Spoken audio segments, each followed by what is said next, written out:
The National Weather Service in Lake Charles has issued a severe thunderstorm warning for East Central Evangeline Parish in Central Louisiana, Southeastern Avoyelles Parish in Central Louisiana, Northeastern St. Landry Parish in Central Louisiana, until 7:15 p.m. Central Standard Time.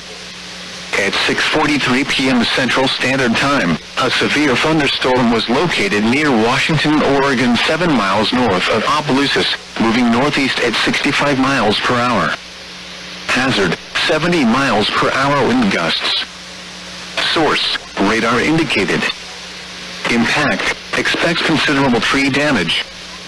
Damage is likely to mobile homes, roofs, and outbuildings. Locations impacted include Opelousas, Ville Platte, Semisport, Palmetto, Bayou Current, Washington, Big Cane, Godot, Prairie Ronde, Grand Prairie, Libo and DuPont. This includes Interstate 49 between mile markers 24 and 38.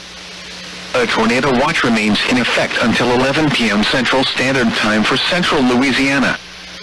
For your protection, move to an interior room on the lowest floor of a building. A tornado watch remains in effect until 11 p.m. Central Standard Time for Central Louisiana.